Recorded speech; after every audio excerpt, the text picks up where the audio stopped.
बिस्मिल्लाहिर्रहमानिर्रहीम, अस्सलाम वालेकुम। वेलकम टू माय चैनल दावत इस्लाम। मैं हूं आपका दोस्त शफकत अली ऑफिशियल। उम्मीद करता हूं कि आप सब लोग ईमान के आला दर्जे पे होंगे।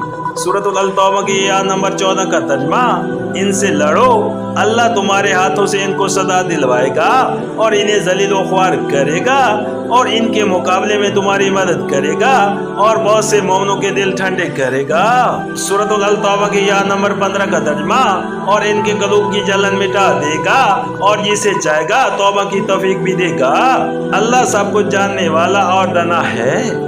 सूरतुल अल-तौबा आयत नंबर 17, ये एक हल्का सा इशारा है उस इम्कान की तरफ जो आगे चलकर वाक़े की सूरत में नमूदार हुआ। मुसलमान जो ये समझ रहे थे बस इस ऐलान के साथ ही मुल्क में खून की नदियां बह जाएंगी, उनकी इस गलत फहमी को दूर करने के लिए इशारतन इन्हें बताया गया है कि ये पॉलिसी इख्तियार करने में जहाँ उसका इम्कान है कि हंगामा बर्पा होगा, वहाँ उसका भी इम्कान है कि लोगों को तौबा की तौफीक नसीब हो जाएगी। लेकिन इस इशारे को ज्यादा नुमाया इसलिए नहीं किया गया कि ऐसा करने से एक तरफ तो मुसलमानों की तैयारी जंग हल्की पड़ जाती और दूसरी तरफ मुशरिकीन के लिए इस धमकी का पहलू भी खफीफ हो जाता, जिसने इन्हें पूरी संजीदगी के साथ अपनी पोजीशन की नज़ाकत पर गौर करने और बिल आखिर निज़ाम इस्लामी में जज़ब हो जाने पर आमादा किया।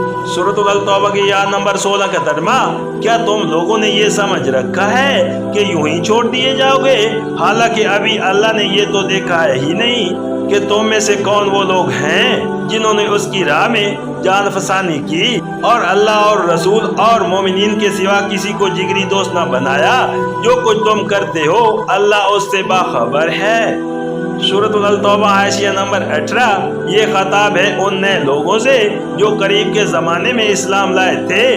इनसे इरशाद हो रहा है कि जब तक तुम इस आजमाइश से गुजर कर ये साबित न कर दोगे कि वाकया तुम खुदा और उसके दीन को अपनी जानो माल और अपने भाई बंदों से बढ़कर अजीज रखते हो, तुम सच्चे मोमिन करार नहीं दिए जा सकते। अब तक तो जहर के लिहाज से तुम्हारी पोजीशन ये है कि इस्लाम क्योंकि मोमिनीन, सादिकीन और साबिकीन अवलीन की जान फसानी से गालिब आ गया और मुल्क पर छा गया, इसलिए तो मुसलमान हो गए।